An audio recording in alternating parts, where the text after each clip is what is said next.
Hello, welcome to the show. My name is Narsi Reddy. I am the director and faculty of an institute called PROMAC, which provides GRE, TOEFL, IELTS training in Hyderabad for the past 16 years. So, I am conducting this program with the objective of making people understand and learn English words and English vocabulary and enhance their communication skills in a very logical and intelligent manner. Some of you are probably preparing for competitive exams like CAT, MBA exams, bank exams, GRE, TOEFL and various other tests. Some of you also face a problem in speaking English fluently because your word power is not very good. And many students, especially Telugu medium students and rural background people, are very afraid of English because most people told them that English is very difficult to learn. I will try to put an effort to make you understand how English can be understood in a logical, understandable and rememberable manner, so that it will help you in your future studies, career and also in impressing others with your word power. The approach we will follow is every session we will take a theme and built on that theme we will learn some words. And when we teach a word, we will discuss related words, synonyms, antonyms, that is similar and opposite meaning words, and some words that sound very similar and thus are confused with these words. So, that is the approach we will follow. Okay, let us begin learning some words. So, today the theme we will take up is words associated with religion or God. Most of us believe in God, some of us probably do not believe in God, some of us are not sure whether we believe or we do not believe. So, belief is everything. So, what do you call a person who does not believe in God? Actually, theo is a root word.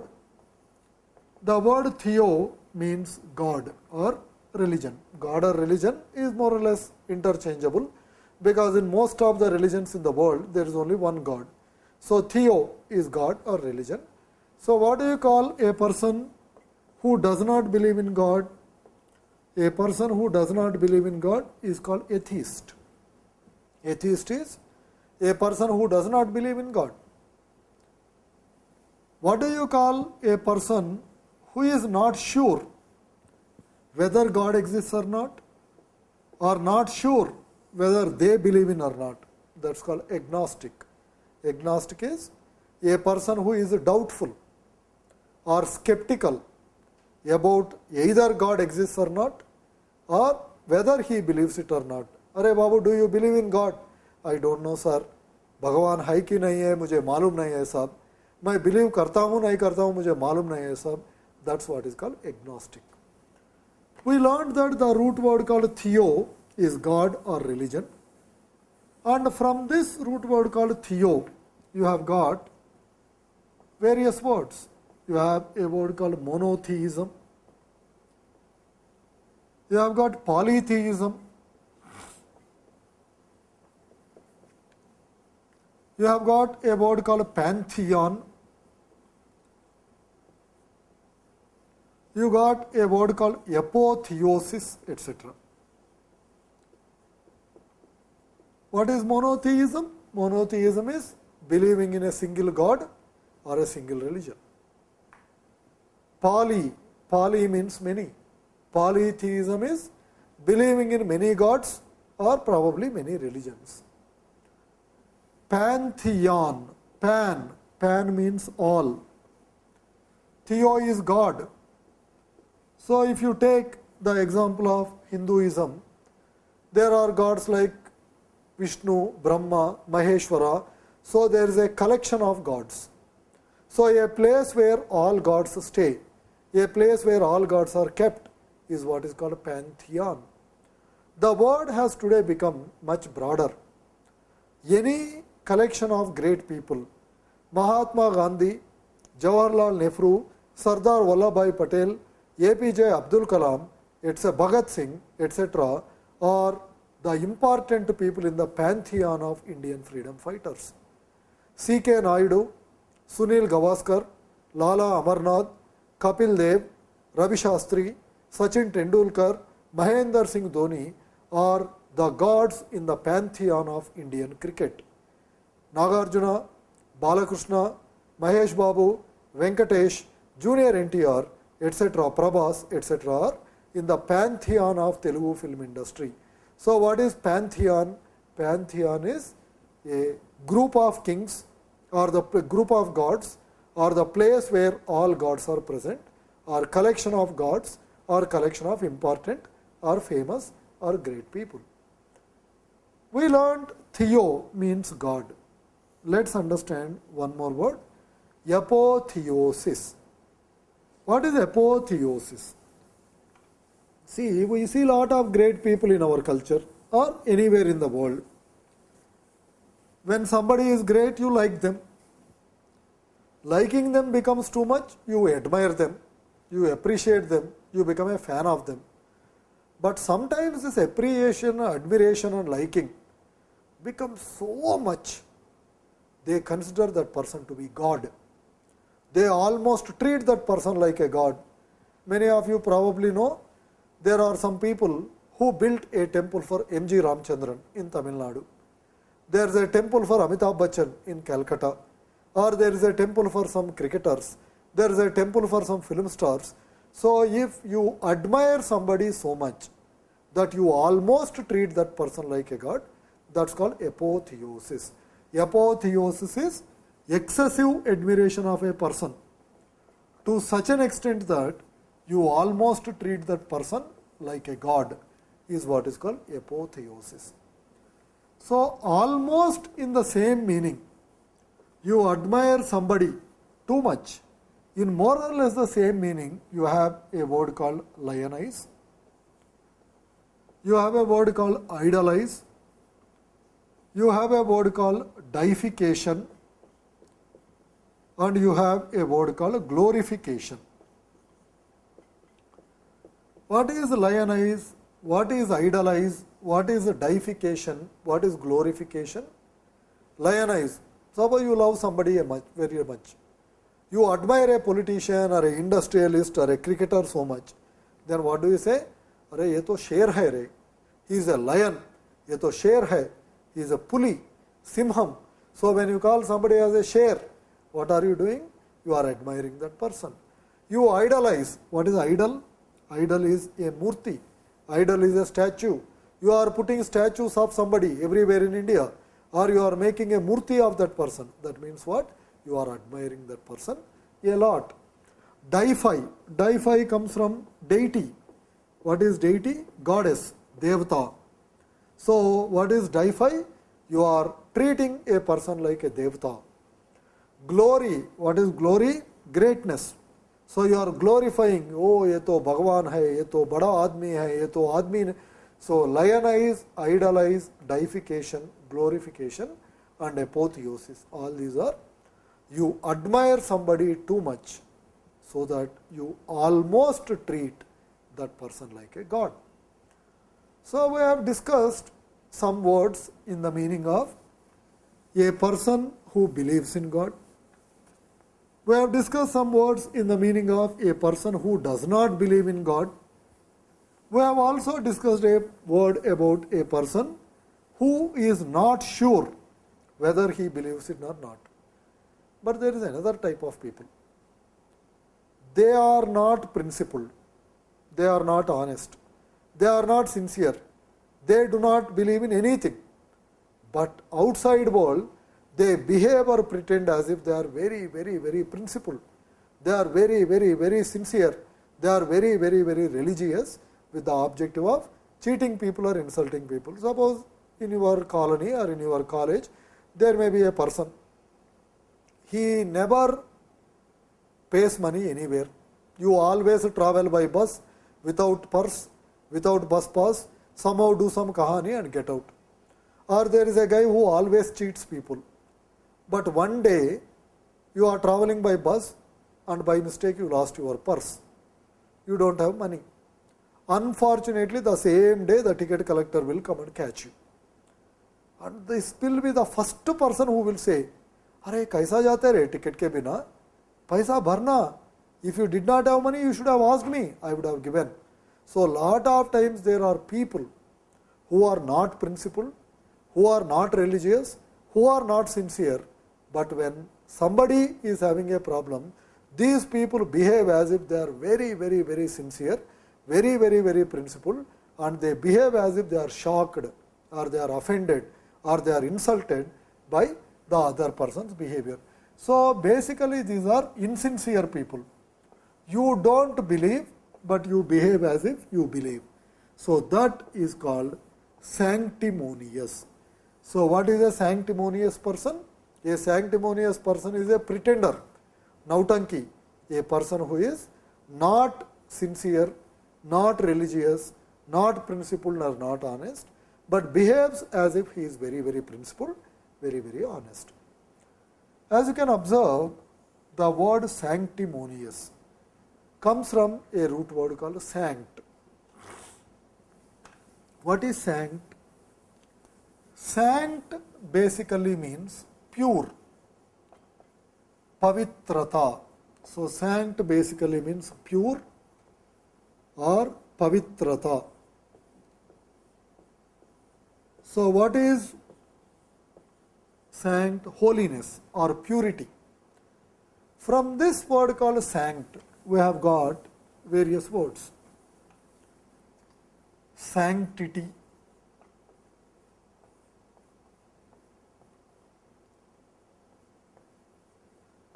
sanctify,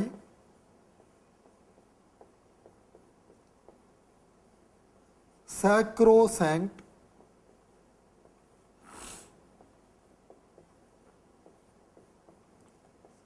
sanctum sanctorum,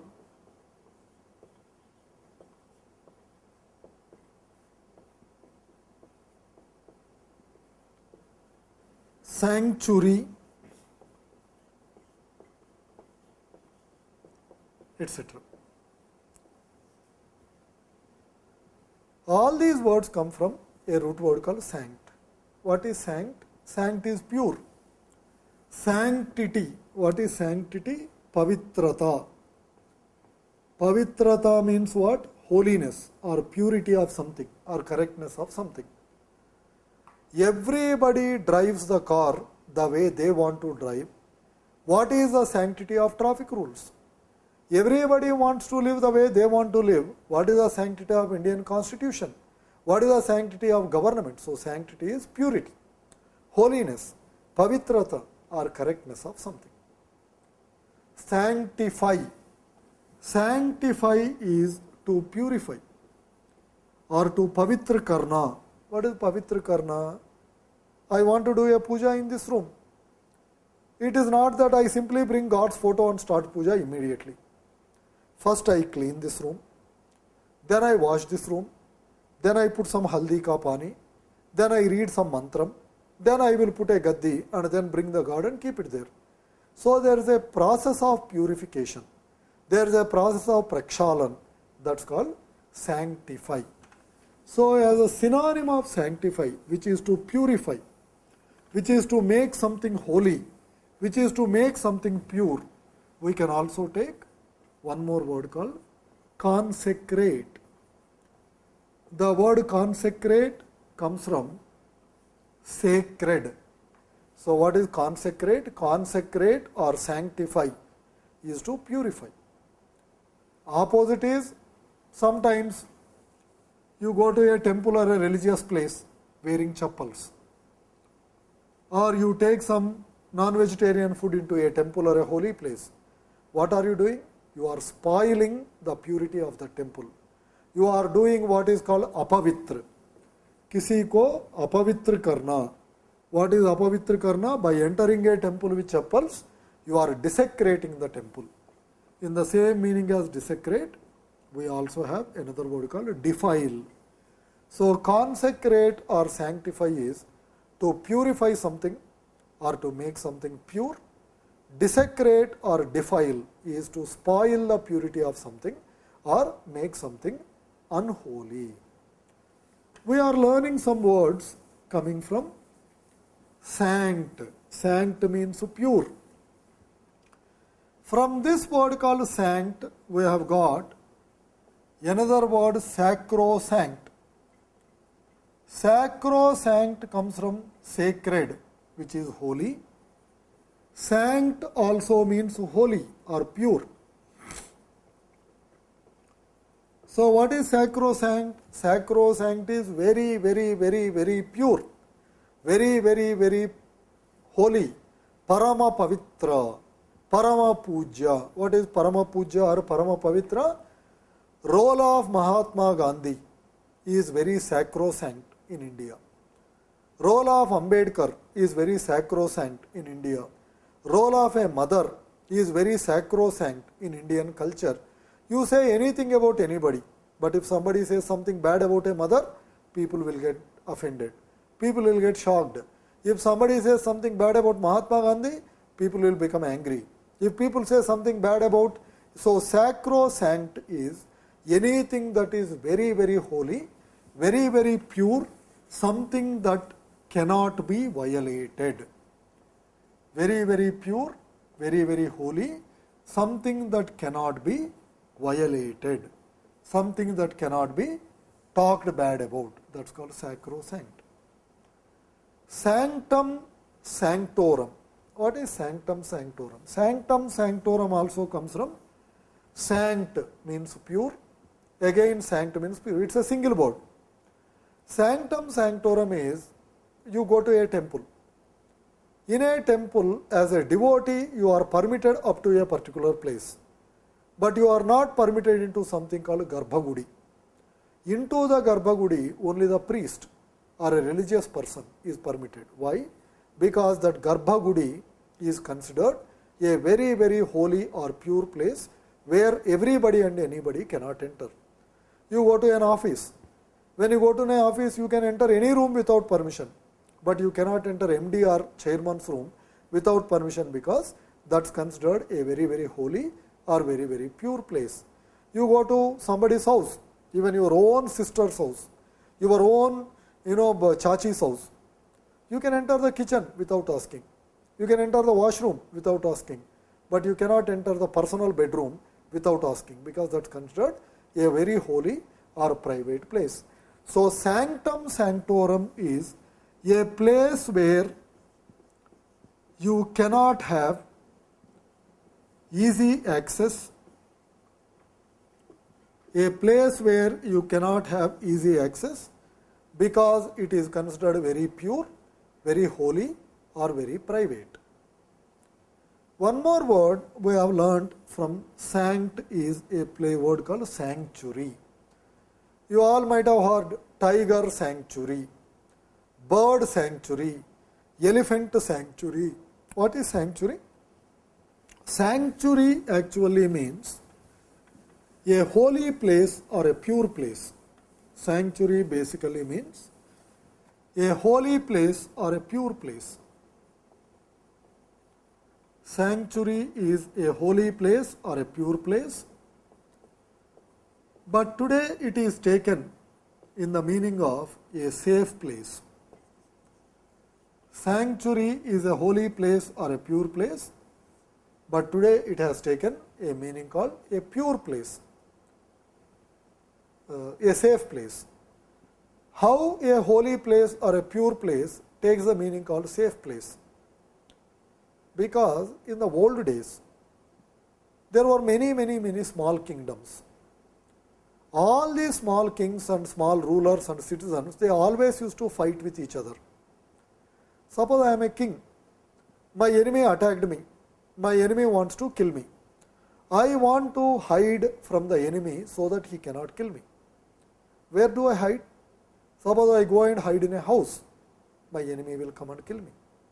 I go and hide in a school, my enemy will come and kill me. I go and hide in a school, hospital, my enemy will come and kill me. I go and hide in a hotel, my enemy will come and kill me. But suppose I go and hide in a church, I go and hide in a mosque, I go and hide in a temple, my enemy will not come and kill me. Because even my enemy also will be afraid of God. He doesn't want to do any bad thing in a temple. He doesn't want to do any bad thing in a mosque or church or temple or something. So, in the old days, when people wanted to save their life, the place where is the best place to hide was a religious place. That's how the word sanctuary has taken a meaning called a holy place or a pure place or today a safe place. Now, here we were learning words coming from religion. Related to religion, I have taken words like atheist, which is a person who doesn't believe, agnostic, which is a person who is not sure, and sanctimonious, which is a person who pretends as if he is very religious or principled, but actually not. While discussing, we have learnt a word called sanct, which is pure. From sanct, I have given a word called sanctuary. Here you can observe the word sanctuary ends with a root word called ary. Whenever a word is ending with ary, ery or ory, not 100% of the time, but most of the time, it has a meaning called a place where something is collected or collection of something. You might have heard of lots of words. Dairy. What is dairy? Place where cows are kept or cows are collected. Poultry. Place where chickens are kept or collected. Library. Place where books are kept or collected. Machinery. Place where machines are kept. Factory. Place where workers and machines work together to produce something. Dictionary. Dictionary is a place or book in which words are kept. Or you have lots of words like this. Dictionary, library, various other things. So let us, since we have learnt a word called sanctuary, and we have learnt that ary, ery or ory has a meaning most of the time, not always, of a place where something is collected. Let us learn some words. You have a word called apiary. You have a word called aviary. You have a word called apothecary.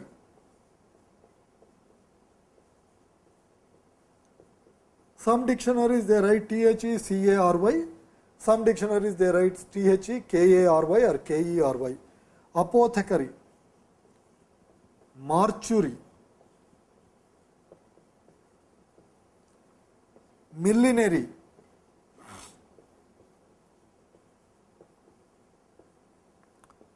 lapidary, etc. What is apiary? Apiary is a place where honeybees are kept or honey is produced. Aviary, avian is related to birds. When you go to a zoo, you might have seen a place where birds are kept. So there is an area where different types of birds are kept. That's called aviary. Apothecary. Apothecary is a word used in Western culture to describe a medical shop. Apothecary is a medical shop or a drug store. A medical shop or a drug store. Mortuary. Mortuary comes from mort. Mort means death. So mortuary or one more synonym, that is morgue. Mortuary or morgue is a room generally in a hospital where dead bodies are kept. Mortuary or morgue is a room in which dead bodies are kept. Millenary. What is millenary? Millenary is a place where fashionable women's hats,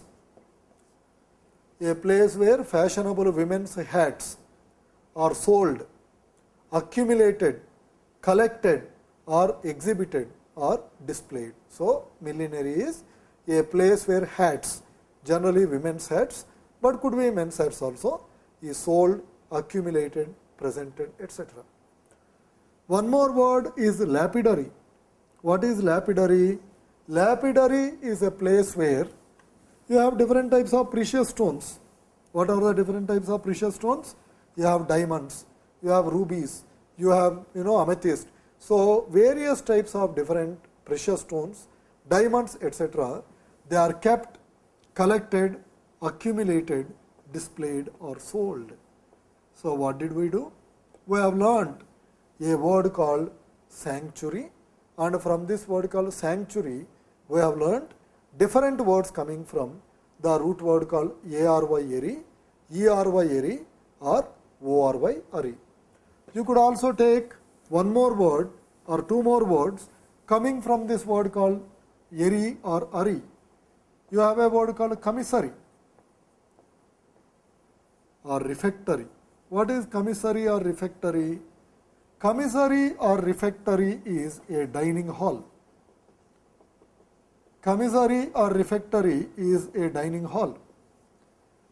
In your house, your brother, mother, father, sister, you are all sitting on a table and you are eating food. You cannot call it commissary or refectory. Then what is it? You go to Tirupati, you go to Shirdi, you go to Puttaparthi. There is a huge dining hall where different people come, devotees come, sit and eat. Or you go to an army area where there is a big dining hall where different soldiers come, sit and eat. Or you go to a hostel, you live in a hostel, there are different people who come and eat.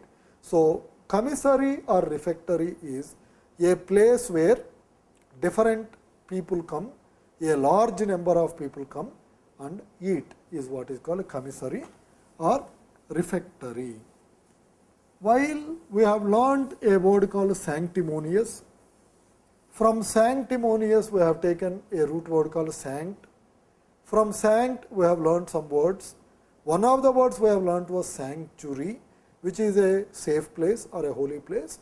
And one of the words coming from sanctuary we have learned was mortuary. I told you mortuary comes from a root word called mort.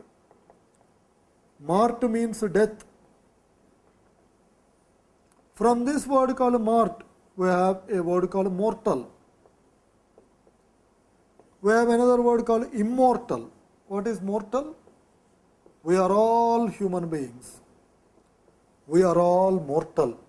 हम सब मर जाएंगे कहीं ना कहीं. Very bad thought. But mortal. Mortal is having death. Mortal is having death. Immortal. What is immortal? Not having death.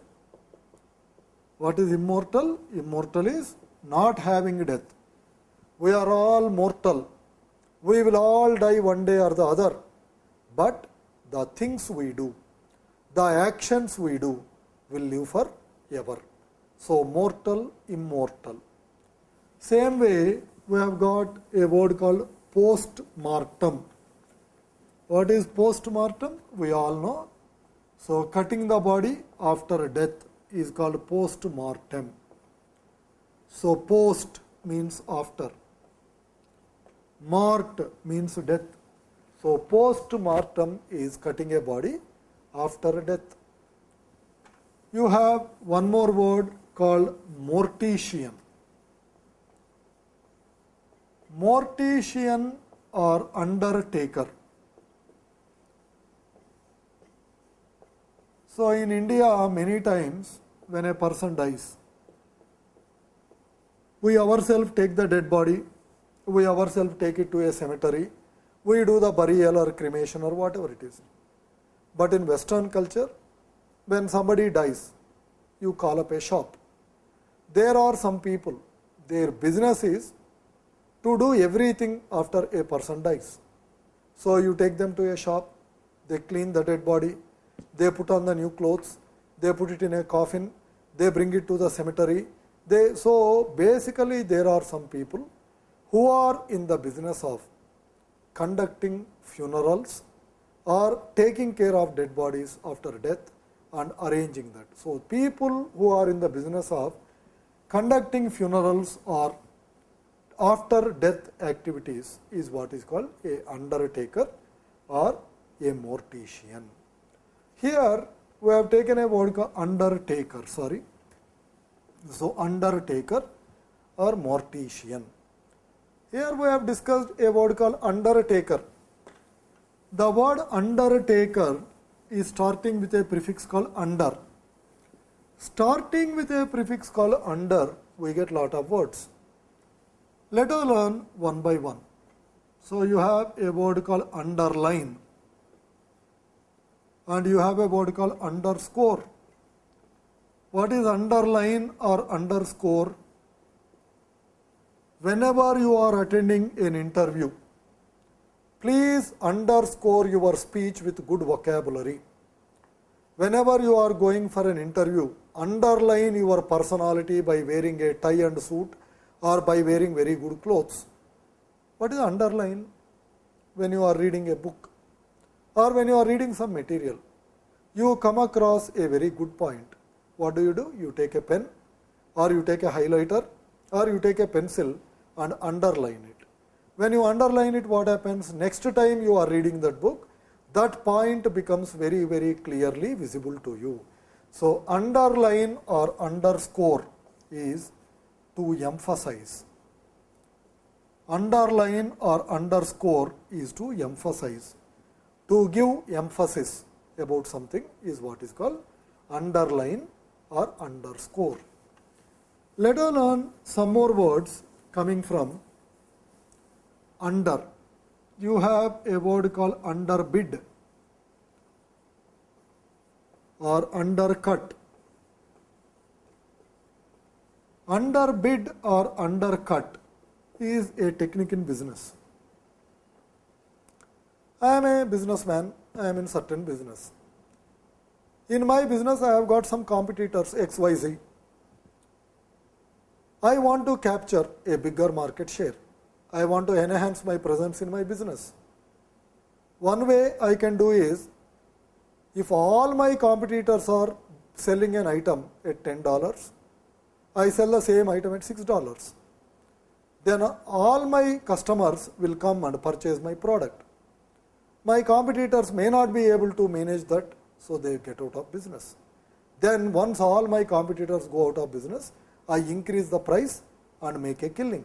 So this technique is called underbid and undercut, to charge less than your competitor. So friends, I hope you are realizing that learning English words and their meanings is not a very difficult task. We could learn it going into the root words and in a very, very logical manner by connecting the words like a chain. So this program is intended to give you confidence and enhance your knowledge. So in the next session, we will go to some other words. So hope you will keep watching us and give us some feedback. Thank you so much. Have a good day.